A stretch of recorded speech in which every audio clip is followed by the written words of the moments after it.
rcr750.com, @rcr750 en Twitter e Instagram. Neomar. Daniel, ¿cómo estás? Buenas tardes, tengan todos los que nos ven a esta hora en vivo y en diferido a través de la señal, la poderosa señal en la web de RCR750. Recuerda que nos puedes ver en YouTube, también en diferido en nuestro canal, nos buscas como RCR750 y si no quieres perderte el programa en vivo, bueno, nos buscas en el canal, mejor dicho, en el portal de rcr750.com. Bueno, Daniel, estoy pletórico. Ay. Estoy absolutamente desbocado en mis ánimos ¿What? por, no mentira, por una cuestión. Fíjate tú, hace mucho tiempo, hace unas semanas, unos meses atrás, estaba sobre la mesa la posibilidad de que la señora, mejor dicho, Luisa Ortega Díaz, fuese a los Estados Unidos. Pero a Luisa Ortega Díaz en los Estados Unidos no la querían recibir. A Luisa Ortega Díaz en los Estados Unidos le decían, le hacían como decimos nosotros en criollo, el fo, no la querían recibir, no querían que ella fuese para allá. Bueno, hoy se ha conocido en un documento desclasificado de la justicia de los Estados Unidos que ha revelado el periodista de la Associated Press, Joshua Goodman, que unos fiscales en la ciudad de Miami estarían tomando pasos clave en una investigación contra una funcionaria, aquí dicen, una funcionaria de alta jerarquía dentro del oficialismo venezolano que está implicada en un caso de sobornos. Por el contexto, dice Joshua Goodman, que tiene toda la información que sale y él lo acompaña, está en la cuenta de Twitter de este periodista, en la imagen que está del documento, lo que se intuye es que están hablando de Luis Ortega Díaz. Es decir, a Luis Ortega Díaz ahora sí la están buscando en los Estados Unidos, pero para ponerla presa. Eso no, ya la están buscando de hace rato. Lo que pasa es que lamentablemente, y por supuesto aquí todo lo que puedo yo decir es mi apreciación personal, claro está. O mi apreciación, porque mi apreciación siempre va a ser personal. No hay apreciaciones impersonales, ¿no, doctor? No, es difícil. Al menos que usted logre el milagro de doblarme, ¿verdad? Exacto, de que tu alma se desdoble y se apropie de otro cuerpo. Pues, oye, una apreciación impersonal. Unas profundidades filosóficas nunca antes escuchadas en la radio venezolana y nunca antes vistas. Estoy tratando, casi lo logro, estoy llegando. Lo vamos a lograr, por supuesto que lo vamos a lograr. María Corina lo dijo y yo estoy convencido de eso. Ya vienes tú. Decía que para las instituciones de los Estados Unidos, Luis Ortega Díaz siempre ha sido una delincuente. Y esa es la razón por la cual Luis Ortega Díaz ni siquiera tiene visa de los Estados Unidos. Luis Ortega Díaz no ha podido pisar el territorio de los Estados Unidos desde que tuvo el cargo de fiscal general.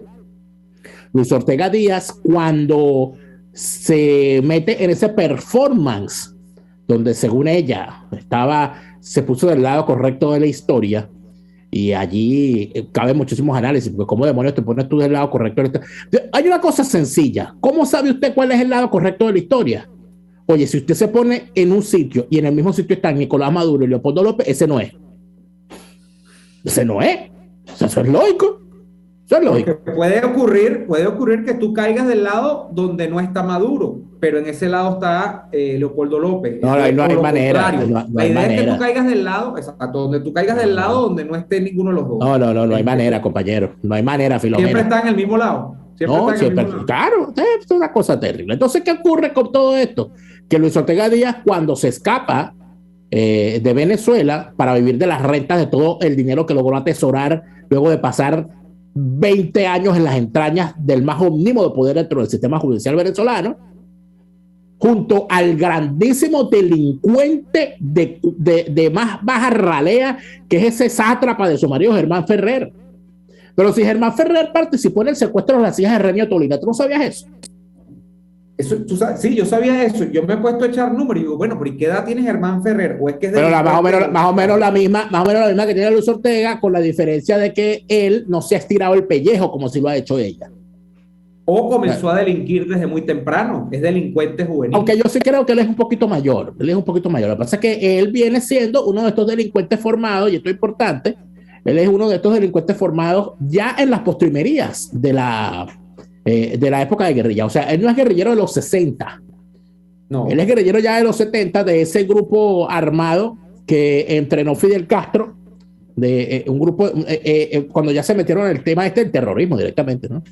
exacto. Eran células entrenadas, ni siquiera tenían nombre, sino que fueron entrenados en la dirección de, bueno, tenía ellos el centro de entrenamiento llamado Punto Cero. Ese centro de entrenamiento, ahí se llevaron un poco de combatientes. Eso no tenía nombre. Eso ellos los entrenaron y dijeron, váyanse para Venezuela y armen la que tengan que armar. Y Claro. los cuerpos de seguridad venezolanos, a todo el que había sido formado en Punto Cero, empezaron a llamar que eso era el grupo Punto Cero.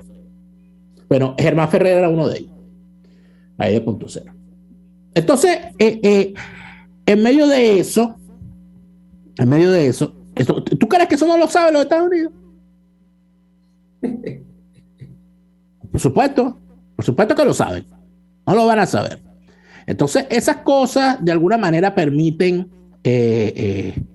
saber y entender para dónde terminan yendo, a qué derrotero van llevando a Venezuela. Entonces, me parece muy bien que que una institución de los Estados Unidos esté investigando, por fin, o mejor dicho, esté haciendo público que está investigando a esta señora. Y eso es sumamente importante que lo digan en este momento, cuando la señora está intentando obtener una medida de protección como perseguida política en territorio europeo. Eso es muy importante, como igual de importante han sido las medidas que se han aplicado contra otros personajes.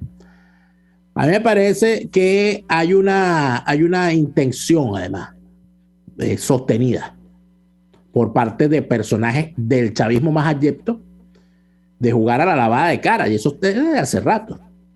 Pero Luis Ortega Díaz es una de esas. Entonces, mira, Ahora, pero fíjate una cosa que es interesante, Daniel Lara, con lo de Luis Ortega Díaz. Con Luis Ortega se ratifica la idea de que aunque Estados Unidos haya jugado desde el punto de vista retórico a esta especie de plan donde en Venezuela se puede dar una transición en donde confluyan chavistas y opositores, la verdad de las verdades es que Estados Unidos no ha perdonado a los delincuentes chavistas, porque vámonos un poquito para atrás. Los que se echaron para el costado de la supuesta jugada del gobierno interino, en el caso del chavismo, en las últimas de cambio, ¿quiénes fueron? Por ejemplo, allí tú puedes meter al que era director del SEBIN, a Christopher Figuera. Puedes meter a el general narcotraficante Cliver Alcalá Cordones. no, ya no lo Y puede llamar narcotraficante, ya no lo puede llamar narcotraficante. no puedo no llamarlo No, no, narcotraficante. porque ya los Estados Unidos dicen que en realidad él no era narcotraficante. Pero en Así, Estados Unidos eso es en pellón. Estados Unidos, él no está en plena libertad. Él está en un programa No sabemos dónde está. Es que en realidad no sabemos dónde está. y Y no Christopher sabemos, Figuera. y en realidad a estas alturas yo me hago la pregunta, porque Uh-huh. eso que decían que los rusos también juegan, bueno, pero los gringos también juegan. Nosotros no sabemos hasta qué punto los servicios de inteligencia, las distintas agencias de inteligencia en los Estados Unidos tenían y tienen gente que responde a sus intereses dentro del sistema chavista, que sería una cosa completa y absolutamente natural que tengan esa gente infiltrada. Como en la CIA. Y tomando en cuenta no solamente la CIA, porque la CIA no es la única agencia. La CIA no es la única agencia. Ahí hay unas actuaciones y una particularidades aparte de eso. Mira, decía mi abuela, cuando el río crece, ni el mono carga a su hijo, ¿viste? Y aquí la gente cuando siente que se están afilando los machetes y cuando ve además que, me van a entregar a mí, primero te entrego yo. Eso fue lo que pasó con este personaje a ponte a ponte. Eso fue lo que pasó con Rafael Licea. Eso fue lo que pasó con Velázquez Alvaray. Bueno, Eso, pero eso, ¿vieron, Daniel, vieron lo que eso veía? ratifica lo que estaba diciendo, que al final del día uno a veces agarra unas rabietas, a mí me pasa que yo digo, oye, pero ¿hasta cuándo la alcahuetería? ¿Hasta cuándo esta tolerancia? Supuestamente porque tú brincas el charco, porque te cambias de acera, después de que torturaste, después de que mataste, después de que traficaste, después que hiciste todo lo que te dio la gana, después que eras chavista, más chavista que Chávez. Y al final del día, lo que nos termina confirmando la historia es que realmente nunca aparece el perdón de los pecados absolutos. Al final del día, los tipos los pegan contra la pared. Quizá a veces no caen directamente presos, pero los utilizan como puede estar ocurriendo, porque todo en este caso es hipótesis, con Cliver Alcalá Cordones, que en efecto no sabemos cuál es su paradero actualmente, ni en qué estado civil, ni en qué estado penal está, pero sabemos que un ciudadano más dentro de los Estados Unidos no es, pero que aparentemente está en territorio de los Estados Unidos.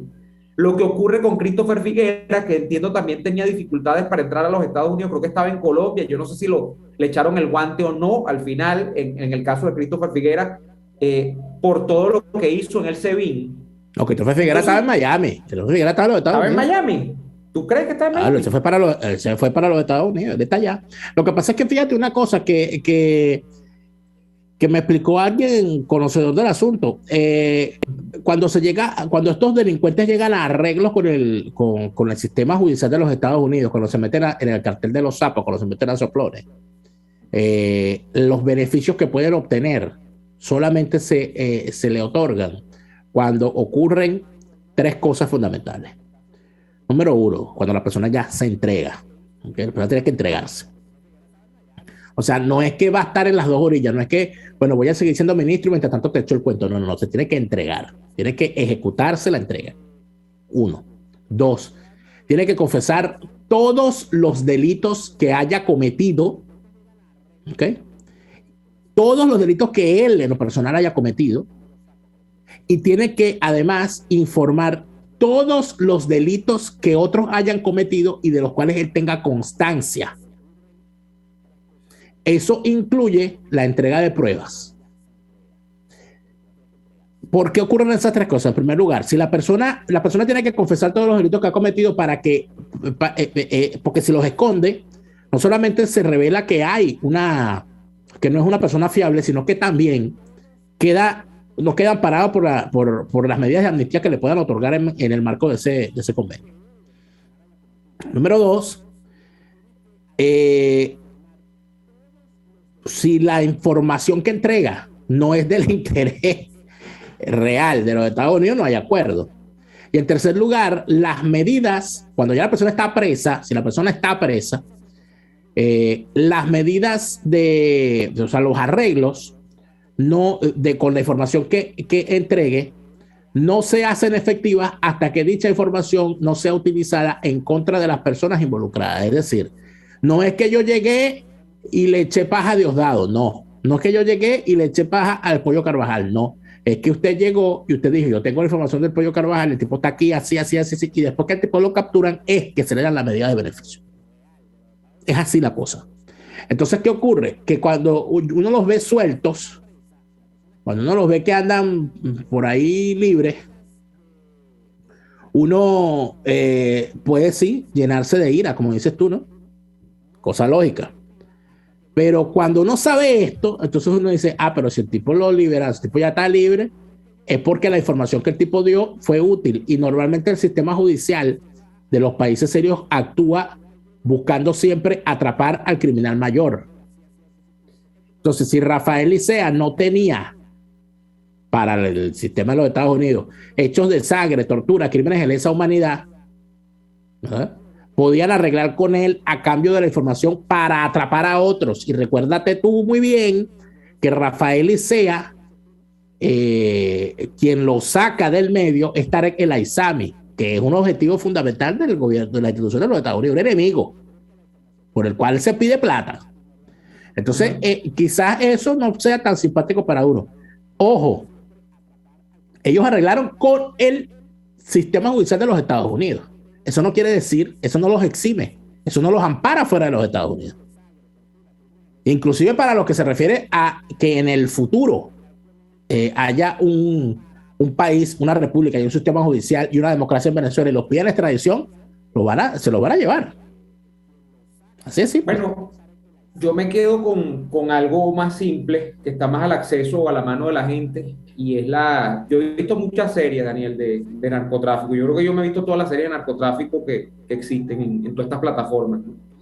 Y si hay alguna constante, por ejemplo, en las series de los carteles del narco en Colombia, y sobre todo los de México, porque obviamente por proximidad geográfica es así, es que las agencias como la DEA, como la CIA, en el caso, sobre todo, repito, de México, que llegaron a establecer hasta acuerdos, y así ha habido, así ha sido, mejor dicho, en el caso de México, los últimos 30 años, por lo menos, donde el Estado mexicano realmente ha vivido nunca combatiendo al narco de manera frontal, sino que lo que ha hecho es pactar con unos carteles en detrimento de otros. Eso es lo que ha ocurrido. En México nunca se ha pretendido en los últimos 30 años acabar con el narco de plano, ni siquiera Felipe Calderón, que creo que fue el que fue un poquito más lejos.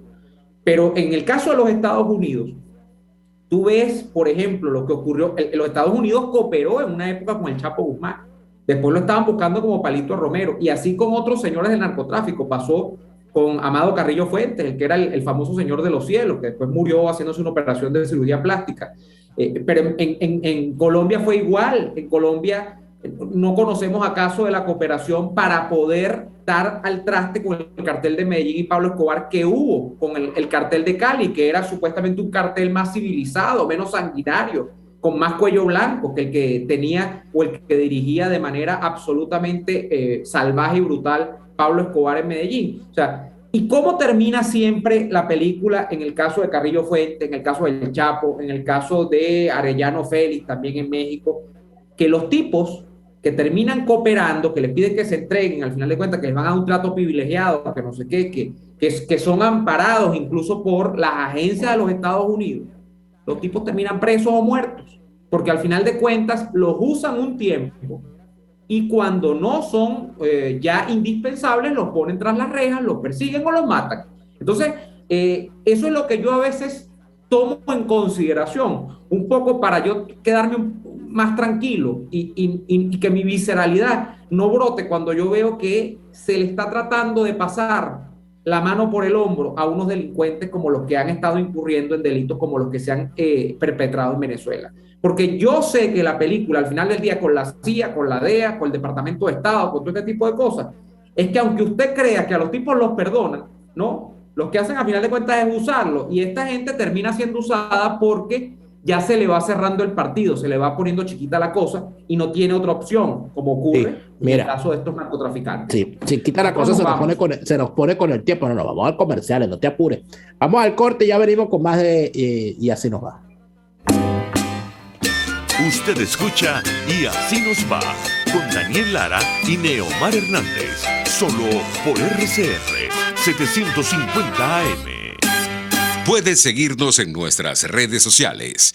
En Twitter, @RCR750, la radio que se ve. Antojos de pizza, pasta o risotto durante la cuarentena. Lo resolvemos.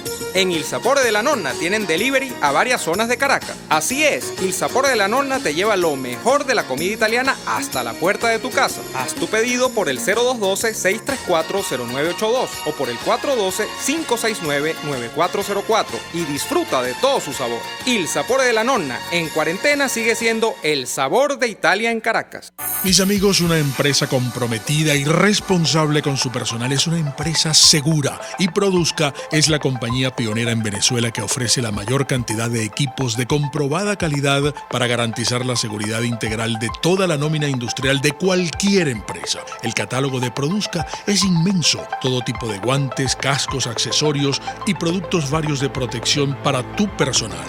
Conoce más de Produzca en www.produzca.com.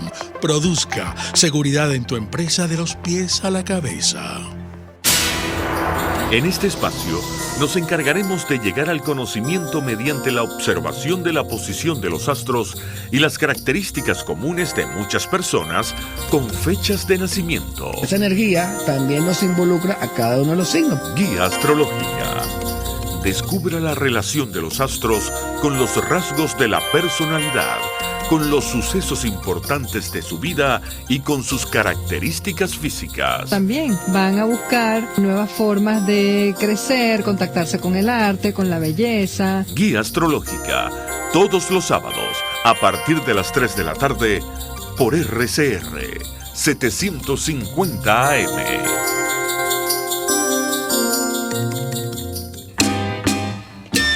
Les estamos presentando Y así nos va, cuando se tiene algo que contar, con Lara y Hernández, solo por RCR 750 AM. Acompáñanos a divulgar las últimas noticias nacionales e internacionales que son tendencia actualmente en el Twitter hoy.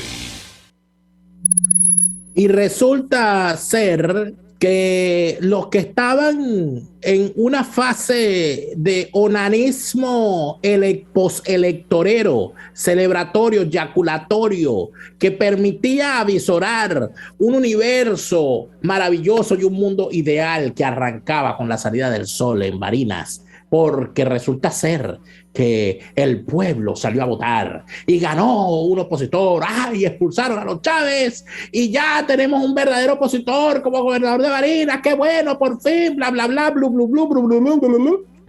Pues resulta ser que ocurrieron dos cosas. Lo primero es que el nuevo gobernador de Barinas, dícese, lo agarraron y lo invitaron a el canal de el requerido por la justicia de los Estados Unidos, Raúl Gorrín. Hablando de choros. Hablando de choros. Para ser entrevistado por el exministro del chavismo, ex constituyente y chavista desde su más tierna edad, Vladimir Villegas. Y el señor aceptó. Ya eso es señal clara de para dónde va el tipo. Pero además de eso, el tipo se dejó entrevistar y al dejarse entrevistar ocurrió esto que vamos a ver y escuchar a continuación. No te escuché bien. Que si, por ejemplo, una situación hipotética, tiene dos teléfonos, en uno te está Nicolás Maduro y en el otro está Juan Guaidó, ¿a quién le responde la llamada de primero? Bueno, si te soy sincero, te la respondo a Nicolás Maduro, el presidente, lo querramos, ¿no? Ahora, Juan Guaidó es el presidente encargado y que lo reconocen los países del mundo. Pero la verdad, hay que pisar tierra. Mira, yo no entiendo mucha gente que comienza a hablar esto y aquello. Hermano, hay que pisar tierra. Y a mí la realidad me dice que Nicolás Maduro es el presidente que está en ejercicio. ¿Y quién quieres tú que te lo desconozcan? No lo puedo desconocer. No lo puedo desconocer. ¿Me oye? Te escucho perfectamente. Sergio, pasando un punto ya... No puedo conocer, es una realidad. Es como que si me digan a mí, tú estás hablando con Vladimir en este momento, y yo diga, no, yo estoy hablando con Juan, no, yo estoy hablando con Vladimir. ¿Es una realidad o no? Así es. Fíjate. No te escuché bien. Vamos. Bueno, allí... pisa tierra, Daniel Lara, pisa tierra. Yo estoy en la tierra, pero es que ven acá, para empezar, a mí me sorprende la sorpresa, valga la redundancia, y permítame usted explicarme esto. A mí me sorprende que la gente se sorprenda. ¡Ay, mira! ¡Ay, no puede ser! ¡Ay, reconoció a Maduro! Pero ven acá, si el tipo participó en unas elecciones convocadas por el régimen de Nicolás Maduro, ya al participar lo había reconocido. ¿Qué te extraña entonces? ¡Ay, mira! ¡Hay un traidor, un alacrán, viste! Pero mijo, el que tiene que verse en el espejo eres tú. Quizá eres un alacrán también, no te has dado cuenta. Porque ¿qué te pasa? Estás llorando, tienes alma de papel. Pero no solamente eso, sino que el tipo, fíjate tú, ¿no? El tipo me da mucha risa, ¿no? Porque Vladimir Villegas le da pena, ¿no? Que el tipo sea tan arrastrado. Y trata de arreglarle. Trata de cambiar. Reconstrucción express. Dice, ay, ya va, espérate. Trata de cambiarle el tema. El tipo dice, no. Porque me estás escuchando, ¿no? Me estás escuchando. Me estás escuchando. No. Sí, bueno, porque pero si cambiando el tema. Te ratifico, Maduro. Pero cambiando el tema. No. Porque yo con Maduro me restego con hambre y desempleo. Entonces, ahí, cuando tú ves una cosa como esa, yo quisiera saber dónde están los pupuscas, dónde están los lloramagdalenos, dónde están los lloramagdalenos. ¿Pero cómo es el primero? ¿Cómo? Pupuscas. Pero no eran pajuscas. También son gemelos. Pajuca, Pupuca, Llora Magdaleno, Luis Temiente León Garganteflauta. ¿Dónde están los Macachúos Torrealberos? ¿Dónde están los Tragos Saúl Hernández? ¿Dónde están todos esos balurdos que salieron a decir que gracias al triunfo rutilante obtenido en Barinas se le había dado un golpe mortal al chavismo y a la dictadura de Nicolás Maduro? Pero si ahí está el tipo diciendo, lo que le faltó fue decir, Nicolás, llámame. Ojo, atención, esperen la foto de Sergio Garrido, gobernador nombrado por el CNE de Maduro. Esperen la foto y el video de ese señor en Miraflores dándole la mano a Maduro y por supuesto dándole esta mano y la otra. ¿Sabes? Cuando uno se graduaba, ¿no? Uh-huh. Que le decían, usted recibe el título con la izquierda por arriba y por debajo da la mano. Es así. Bueno, él va a hacer, ¿verdad? Él va a dar la mano, va así, y por aquí, por abajo, va a ser así. Mira. Va a tantear, va a auscultar. Entonces, ¿por qué? Porque Daniel es un ave de mal agüero, Daniel sí es hablador. Daniel es pitonizo. Daniel es pitonizo. No, es que de otra película la vi, pero es que no fueron, mira, Manuel Rosales, Alberto Galíndez y ¿cómo que se llama el octogenario de Nueva Esparta? Morel Rodríguez fueron a Miraflores y se tomaron una foto. Dice que ese no era él, porque ese no era él. Como él hizo una cirugía, él dice que ese no es él, que ese es otro. No es él. Si la cirugía se la hizo. Mientras todo esto ocurre, ¿dónde está el tipo al cual el gobernador de Barinas no le va a contestar? Qué cosa tan triste. Está celebrando que no le van a contestar el teléfono. ¿Tú sabes cómo llaman a los personajes como Juan Guaidó ante un evento como el manifestado en esa entrevista de Sergio Garrido con Vladimir Villegas? En España tienen un apelativo para esa gente. No sé, pero es groserísimo. No es grosero.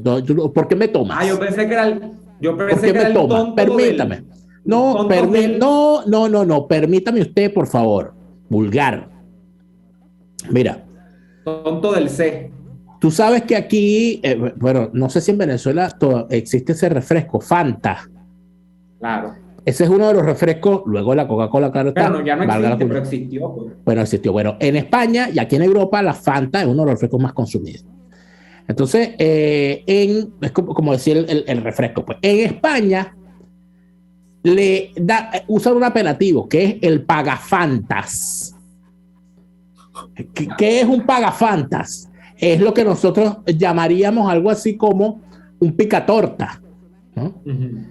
O hay otras palabras más feas, pero es esta persona que lleva a la muchacha a la fiesta ¿cómo se llama? A la discoteca, paga las fantas que la muchacha se toma, pero no baila con ella porque la muchacha fue a bailar con otro. ¿Cómo queda él? Como el pagafantas. Eso es Juan Guaidó, el pagafantas en este momento. El señor fue y que no, porque Garrido, no sé qué, y Garrido después que ganó dijo, si me llaman, no estoy. Dígale, el doctor no está. Y así termina, por ahora, un episodio más de la oposición falsaria y prostibularia en apuros y el pobre pueblo creyente en ella llorando en su abandono. Vamos al corte y ya venimos con más. Continuamos con esto después del corte. Está bien. No, terminó el resumen. Ahorita venimos con el análisis, con el post. Ok, muy bien, el post. Ya venimos. RCR les está presentando a Lara y Hernández en Y Así Nos Va por sus 750 AM. Puedes seguirnos en nuestras redes sociales. En Twitter, @RCR750, la radio que se ve. Atuplata.com.be, la cuarentena no los detiene. Siguen haciendo envíos desde los Estados Unidos a Venezuela, sin complicaciones. Además de eso, buscan tu carga en Tampa, Orlando y Miami sin ningún costo adicional. Sí, no tienes que moverte. Van hasta la puerta de tu casa y se encargan de todo. Tuplata.com.be con promoción de servicio de pick-up gratis. Hasta en la cuarentena tuplata.com.be. En los envíos te da la tarifa más baja y en el menor tiempo. Un espacio que analiza y debate la coyuntura política, económica y social de nuestro país. Acompañe cada mañana a la periodista María Alejandra Trujillo en Palabras más, palabras más, palabras menos. Palabras más, palabras menos. Informes, entrevistas, análisis y discusiones sobre los temas de actualidad. Es lo que más te puedo dar, es lo de siempre. Palabras más, palabras menos. De lunes a viernes, de 7 a 8 de la mañana, por RCR 750 AM. Palabras más, palabras más, palabras menos. RCR 750 AM. Porque lo bueno une.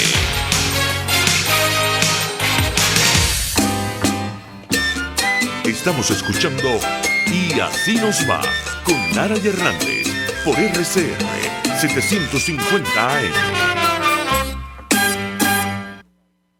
De vuelta en Y Así Nos Va. Y así como, bueno, en Barinas entonces ahora el gobernador es el señor Sergio Garrido y una especie de gobernador espiritual de Barinas, que es Freddy Superlano. Freddy Superlano va a quedar así, va a pasar a los libros de historia como un prohombre, como diría Carrera Damas, un grande hombre, que logró en Barinas vencer al sistema, sobreponerse además a la muerte inminente que significaba el accidente allá de Cúcuta, donde perdió la vida lamentablemente su primo, y al final del día incluso se ganó el corazón del pueblo de Barinas y fue tan desprendido que le dio la candidatura a la gobernación para que el chavismo no se impusiera frente a la voluntad popular a un señor hasta ese momento casi desconocido. Tú sabes que le estuve averiguando la vida, Daniel, a Sergio Garrido.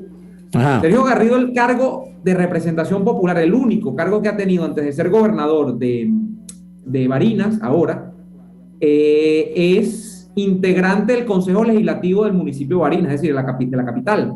Y llegó a ser presidente del Consejo Municipal. Pero Sergio Garrido nunca fue candidato ni a alcalde en Barinas, nunca tuvo más que una candidatura a diputado al legislativo, que creo que fue el mismo 21 de noviembre pasado. Claro, que quedó electo. Él quedó, porque creo que era cabeza de lista y tal. Era acá, pero sí, él era el primero de la lista, pero ven acá, él fue presidente del Consejo Municipal de la ciudad de Barinas. De Ciudad de Barinas, sí. ¿Cuándo? Y que de 2013 a 2000... Claro, cuando ganó Machín, ¿será? Cuando ganó Machín, es correcto. Ya ni me acordaba de Machín. Tiene que ser, Machín. Machín. En Barinas había unos líderes políticos, la mayoría de ellos de esta vertiente guabinosa del supuesto chavismo disidente, que fíjate, nunca pudieron ser... No, pero Machín no era chavista disidente. Pero no estoy nombrando a Machín, voy a nombrarte dos. Ajá. Julio César Reyes, sí. Que se lanzó como 3 veces.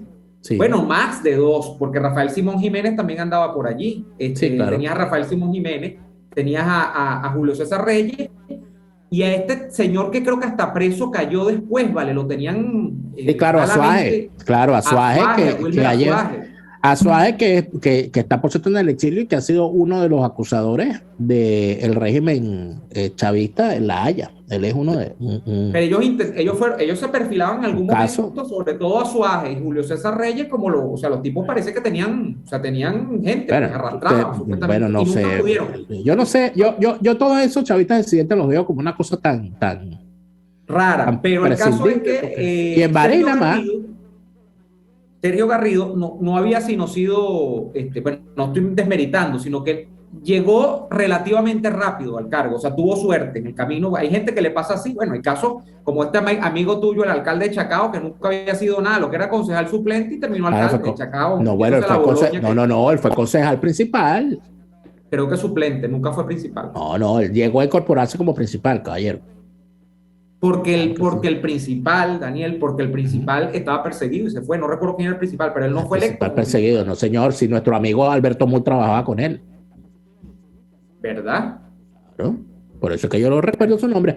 Es más, fíjate, este señor Sergio Garrido, yo lo más lejos que llegué en la revisión que hice, preguntándole a algunos ex adecos sobre su transitar vital, quien me informó fue el siempre bien informado sobre esos menesteres y además sobre esa región llanera del país, nuestro querido amigo Víctor Hugo Hidalgo, quien fue secretario juvenil nacional de Acción Democrática.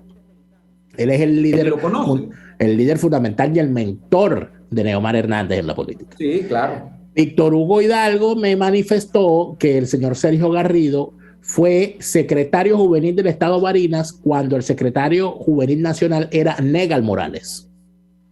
Hace unos 15, 20 años. Eso fue entre el 2002, 2005, ¿no? Por ahí. Y que él era secretario juvenil de Barinas. Yo le digo sinceramente que yo ese señor no lo conozco ni por lo bueno ni por lo malo, aunque asumo que está en los peores de los bandos posibles, porque ve, el tipo es opositor falsario. El tipo está en la Acción Democrática, en los restos de la Acción Democrática, y de paso el tipo está con Ramos Alú. O sea, esos son bandos. No es que el otro sea mejor, es que tiene toda la rifa completa para estar en el peor de los lugares. Además de eso, fíjate tú, ¿no? La importancia de todo esto. Dentro de todos estos analistas y analiciados que andan planteando tonterías con respecto a la importancia de Marina, todo aquello. Mira, que si de verdad hubiese en Venezuela unas elecciones limpias, elecciones libres, y hubiese una democracia con el chavismo ahí, o sea, manteniendo todo lo demás constante, condiciones ceteris paribus, como dicen los economistas. Vamos a suponer que el chavismo está allí y que fuese todo democrático y las elecciones fuesen limpias. Y llega alguien y le gana al chavismo en el estado natal de Hugo Chávez y borra a la familia Chávez del poder. Si eso fuese así, quien logre eso inmediatamente se convierte en una figura nacional. Como es lógico. Se convierte inmediatamente en una figura nacional y puedo dar varios ejemplos. Por ejemplo, cuando Andrés Velázquez, un desconocido dirigente sindical y de pasos, dirigente sindical regional y sectorial, que ni siquiera era presidente de una federación, no, venía de haber sido presidente de un sindicato de una empresa básica. Cuando ese señor, y que de paso era diputado, un diputado sacó la causa R, un diputado en el 89, había sido candidato presidencial y la gente, sí, yo le vi la cara a él en el tarjetón. Cuando ese señor llegó a gobernador del estado de Bolívar, se convirtió en una figura nacional. Con lo difícil que es en Venezuela aún hoy, que una persona que haga política en las regiones fuera de Caracas trascienda y se convierta en una persona conocida en Caracas.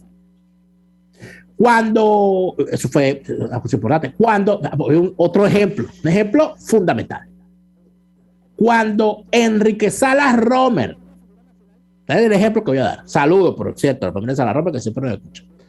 Cuando el doctor Enrique Salas Romer, que era conocido, como no, en su región, y había sido parlamentario, y había tenido, por cierto, una labor parlamentaria particular con algunos asuntos que tocaron en aquel momento, si no recuerdo mal, a problemas por cierto, de la clase media, estos problemas que había con las políticas habitacionales, y, si no recuerdo mal, puedo estar equivocado, pero tuvo una actuación parlamentaria allí. Pero ¿cuándo salta la fama Salas Romer? Cuando gana la gobernación de Carabobo contra todo el poder de la familia Cheli. Y ahí es que se convierte en porque la gente salió a ver quién fue ese que le ganó a los Cheli oye, perdieron los Cheli, ¿quién fue? Entonces, se está viendo ese fenómeno ahorita con este señor Garrido. Bueno, le pusieron el micrófono. Además en el cargo, tampoco es que se ha visto. Bueno, pero, mi hijo, pero en 3 días mira toda la que ha hecho. Dale más para que tú veas. No, entonces, pero por supuesto, las comparaciones son odiosas porque este señor ni es un Salas Romer. Bueno, quizás sí podía ser un Andrés Velázquez porque está cerca. No, pero hay una. No. pero además no hay democracia. Entonces, estoy comparando peras con manzanas. Quería ilustrar el asunto, amigo. No, es que eso último es lo más importante, y sí estoy de acuerdo. Es que el contexto de antes, sobre todo el contexto que va de finales de los 80 hasta finales de los 90, es que tú tenías un ámbito para que eso fuese realidad, es decir, para que una gente que surgía en las regiones, que sobre todo eran candidatos no antisistema, porque realmente ninguno planteaba refundar la república ni por poner a Venezuela patas arriba, ni siquiera el propio Andrés Velázquez, sino candidatos disruptivos, de alguna manera, que surgían en esas entidades del país, se convertían o tenían espacio para convertirse en figuras nacionales y ser candidatos presidenciales. Y de allí vienen todos esos que tú dices, dentro y fuera del sistema, porque dentro del sistema también surgen figuras. Osvaldo Álvarez Paz, quizá una de las más importantes dentro del propio sistema. Sí, Omar, pero que iba más allá. Iba más allá, y te digo por qué. Porque esa fue la importancia del proceso de descentralización que empezó en el año 89 y que fue tan denostado por las cúpulas de los partidos de la época, de todos los partidos. Porque permitió, no solamente se descentraliza, se crea la figura de los alcaldes y se descentraliza el nombramiento, se le permite a la gente elegir a sus gobernadores y se descentraliza la administración, sino que por defecto obliga a las organizaciones políticas a descentralizar y a desconcentrar la toma de decisiones. Porque entonces, y fíjate tú, de aquellos polvos, vienen estos lodos. ¿Quiénes son los que ganan la mayoría de las gobernaciones en el partido, que ganaron mucho, en el MAS? Los que ganan las alcaldías y las gobernaciones en el MAS, acuérdate que el MAS era un partido de tendencias, son mayoritariamente miembros de tendencias opuestas a la tendencia de los fundadores. Gana Carlos Tablante, que era de los perros. Luego gana Vidal Codillo, que también era un perro.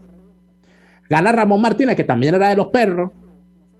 Es decir, y de paso, los líderes históricos del MAS se lanzaron en las elecciones regionales a las alcaldías y perdieron. Pompeyo Márquez lo lanzaron a la alcaldía de Caracas y perdió. Después lanzaron a Teodoro y perdió. Teodoro fue candidato a la alcaldía de Libertador. ¿Se lanzó dónde? ¿Dónde se lanzó Teodoro? Teodoro fue candidato a la alcaldía de Libertador cuando ganó Aristóbulo en el año 92, que se convirtió en un fenómeno electoral. Cuando Aristóbulo le gana entonces a él y le gana a Claudio Fermín. Y le gana a Luis Rizek, que era el candidato de Copey. O sea, ese era el asunto. O sea, ¿qué pasó? ¿A qué obligó eso? Bueno, que el poder en el MAS, ¿quién se lo quedó? Se lo quedaron los tipos que ganaron gobernaciones y alcaldías. Teodoro no tenía alcaldes ni gobernadores, su tendencia no ganó y al final le quitaron el partido. Era la tendencia de los jóvenes, además. Porque en esa época estamos hablando. Comillas, sí, claro, Daniel, estamos hablando de que no tanto de los jóvenes, pero no tanto de los... tenía 35 años. Claro, pero es que ahí el tema generacional no era lo que privaba, ahí lo que privaba era el tema de las tendencias internas. Sí, de la tendencia, pero esa tendencia coincidía esa tendencia con una etapa etaria, digamos, medio joven. Vidalco era joven en esa época también. Vidalco fue secretario de gobierno de Tablante. Exacto. Y luego cuando se lanza, lo hace contra el gobierno central, porque el Partido de Convergencia no le dio el apoyo de Hidalgo. Y aún así el tipo gana. Pero fíjate, ¿no? Cuando tú revisas eso, te das cuenta de que sí, salieron 3 candidatos presidenciales en el año 93, venían del proceso de descentralización. El gobernador de Bolívar, Andrés Velázquez, el gobernador del sur, Osvaldo Álvarez Paz, y el exalcalde de Caracas, Claudio Fermín. Claro. Pero es que además de eso, el proceso de descentralización permitió que la gente viera que había otros liderazgos que no necesariamente iban a ser candidatos presidenciales, pero que tú podías decir, oye, mira, este gobernador fue bueno en el tema del deporte en su región. Él podría ser un buen ministro de deporte. O aún así, solamente para escucharlos. Oye, la experiencia de un tipo, por cierto, vamos a ir al corte comercial porque el regreso quiero hablar, Neomar, si me lo permites, de la muerte del exgobernador de Falcón, José Curiel. Creo que es importante mencionar. Vamos a la pausa. Vamos a la pausa. Escuchamos Y Así Nos Va con Lara y Hernández, porque la realidad no se tapa con un dedo. Solo por RCR 750 AM. Sintonícenos a través de Periscope, @RCR750, la radio que se ve. Luego de un buen almuerzo, lo mejor es comerse un postre. Prueba las deliciosas tortas que te ofrecen en Il Sapore de la Nonna. La de la casa, cargada de ese sabor a chocolate oscuro que tanto te gusta. El cremoso tres leches o la torta de zanahorias. Y pregunta por el delicioso café de Il Sapore de la Nonna. Si dices que vas de nuestra parte, te regalan un café. Visítalos en la Avenida Victoria, diagonal a la bomba de gasolina Guayana. Il Sapore de la Nonna, el sabor de Italia en Caracas. Atuplata.com.be, la cuarentena no los detiene. Siguen haciendo envíos desde los Estados Unidos a Venezuela, sin complicaciones. Además de eso, buscan tu carga en Tampa, Orlando y Miami sin ningún costo adicional. Sí, no tienes que moverte. Van hasta la puerta de tu casa y se encargan de todo. Tuplata.com.be, con promoción de servicio de pick-up gratis. Hasta en la cuarentena, tuplata.com.be. En los envíos te da la tarifa más baja y en el menor tiempo. Les estamos presentando Y así nos va, cuando se tiene algo que contar, con Lara y Hernández, solo por RCR 750 AM. Antes del corte estábamos hablando de la importancia que fue para la política venezolana cuando teníamos país o intentábamos serlo e intentábamos construir una democracia que no sea ciencia cierta si la logramos construir en algún momento.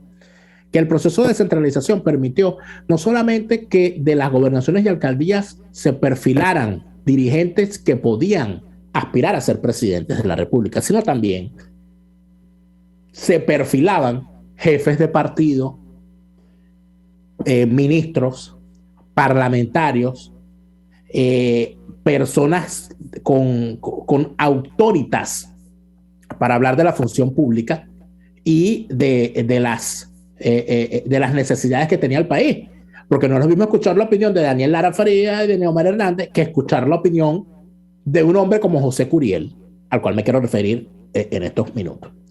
José Curiel fue ministro de Obras Públicas del primer gobierno de Rafael Caldera. José Curiel fue parlamentario, diputado, no recuerdo si fue senador, creo que no, pero diputado sí fue. José Curiel fue el gobernador del estado de Falcón designado, cuando se designaron los gobernadores, y luego en el año, creo que fue en el año 95, fue electo gobernador de Falcón cuando y le recibe la gobernación a su copartidario Aldo Cermeño, que había gobernado 2 periodos seguidos. José Curiel tenía, yo una vez lo escuché, además era un hombre de partido, un socio cristiano Catacabal, un señor que tenía su vinculación arraigada en social cristiano y miembro además de una importante familia, de una de las familias tradicionales del estado Falcón, la familia Curiel, de raigambre sefardita, venidos de aquellas oleadas de judíos sefarditas, judíos de Holanda llegados a Curazao.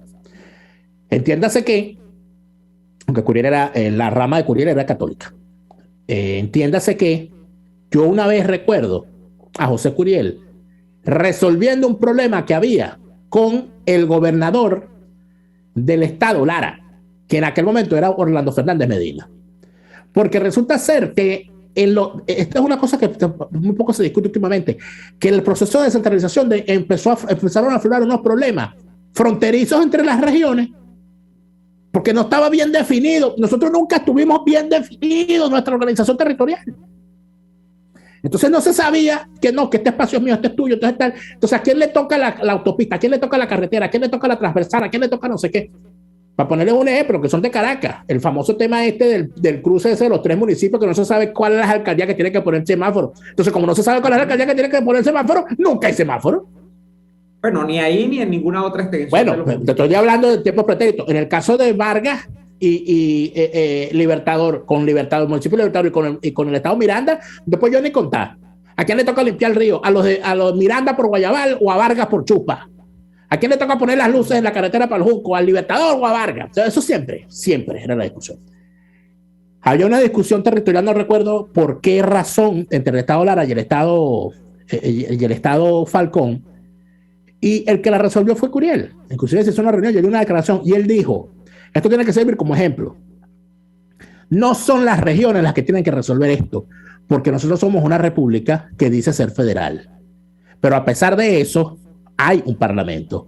Si el parlamento no resuelve esto, los estados, cada estado va a decidir cuáles son sus límites territoriales y ahí vamos a perder la república. Esto va a ser un caos. Yo recuerdo eso fue durante el segundo gobierno de Rafael Caldera.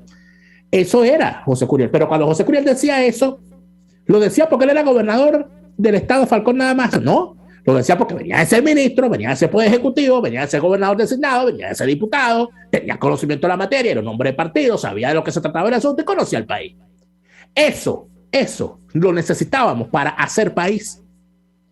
Si nosotros hubiésemos adelantado en Venezuela el proceso de descentralización al menos 10 años antes, muy probablemente, ni Rafael Caldera ni Carlos Andrés Pérez repiten como presidentes. Y muy probablemente se hubiese impuesto la necesidad de que quien quiere ser presidente primero sea gobernador y demuestre que puede. Si puede con un estado, podrá. Y así para abajo. Si quiere ser gobernador, primero sea alcalde. Si quiere ser alcalde, primero sea concejal.